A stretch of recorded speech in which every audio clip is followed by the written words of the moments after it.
seem hard sometimes, but there are all kinds of joys that come from having children. Many parents may not feel this immediately, but hear me out for just a second. Kids do, when you have them around, remind you of your own childhood. If you connect with them, they remind you of that joy of discovering life anew, finding new things, of that deep, swirling wonder of imagination, and the way the world itself seems to shimmer with possibility. That's a delightful thing.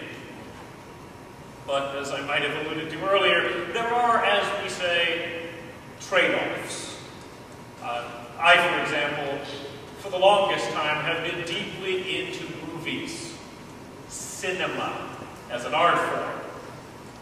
This has been since high school. I'm looking at films. I enjoy movies that use visual medium, not just to entertain, but to say something that is worth saying. I like films with deep, subtle social commentary. I like movies that force you to think about philosophy or politics or show you a particular part of history. And no, Meet the Spartans does not count as history. When you've got two young boys, though, your opportunities for movie-going are, shall we say, a little different. I mean, I enjoy jokes about bodily functions about as much as the next guy, but for some reason, movies that view burping and flatulence as their whole reason for being, those movies are not life-changing experiences. But every now and then, there are evenings, just, someone finds that amusing. Every now and then, there are evenings where the haze of parental fatigue lifts, just enough for my wife and I to muster the energy to go out. And then, we do see movies. One that Rach and I managed to catch over the winter break was something called Charlie Wilson's War.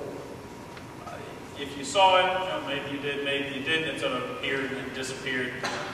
It was a film about a Texas congressman. This Texas congressman was played by Tom Hanks, and it was true to life. It told his story, and his story for most of his life was completely undistinguished. This guy was not an impressive representative in Congress. He was best known for most of his career for having the best stocked bar in the congressional building. And he was also known because every single member of his congressional staff was, as they say, hot with two T's. But then things changed. Charlie Wilson had hung around long enough. He managed to curry enough favor to stay in Congress long enough so that he became a member of some pretty important congressional committees, like the ones that controlled military funding and the ones that controlled covert operations. And that happened right about the same time that the Soviet Union chose to invade Afghanistan. This movie talks about that whole experience. The Soviet army had no trouble rolling through Afghanistan. It had no trouble at all. The Afghans could put up no resistance.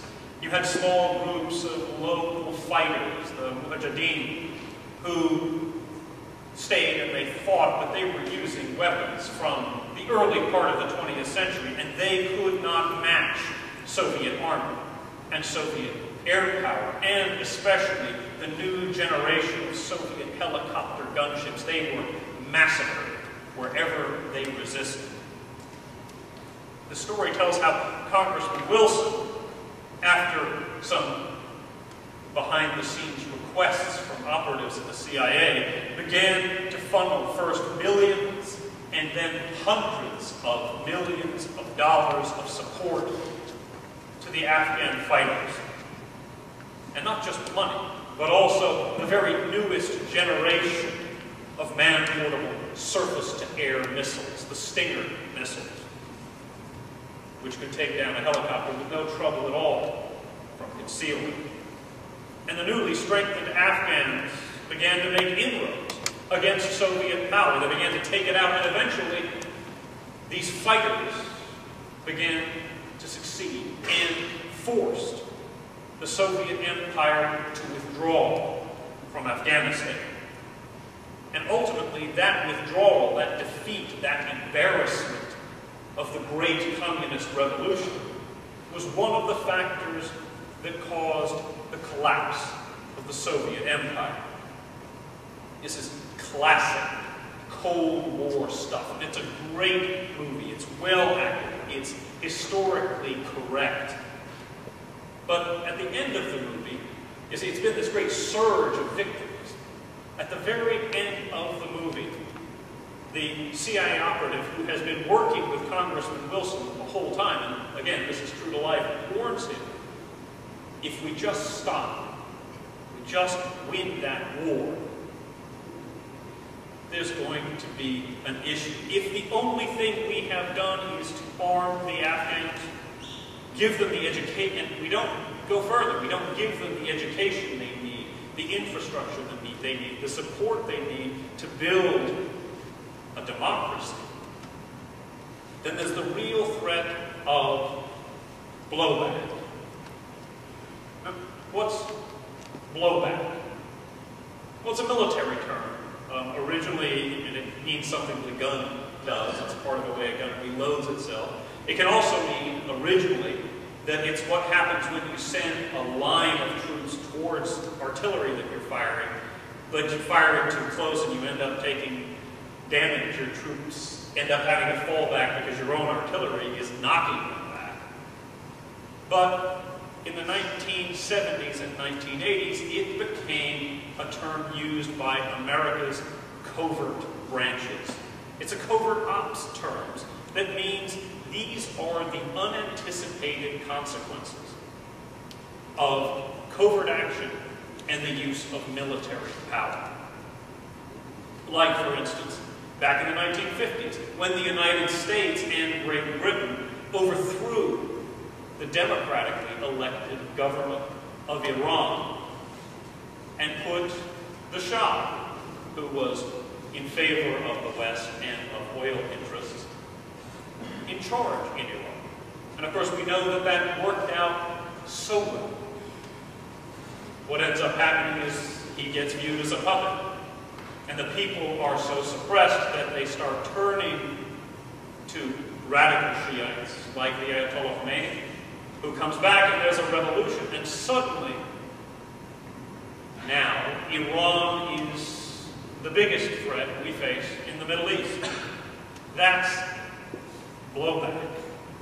Or, let's take the instance from this movie, from Charlie Wilson's War.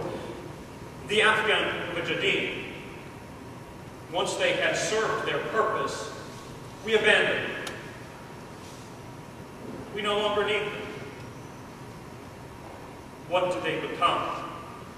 These are the same people who become the fundamentalist, jihadist, Taliban. The same people, the same tribes.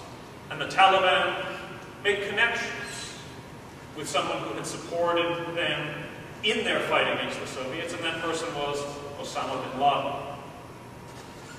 And that becomes his base of operations, and that is blowback.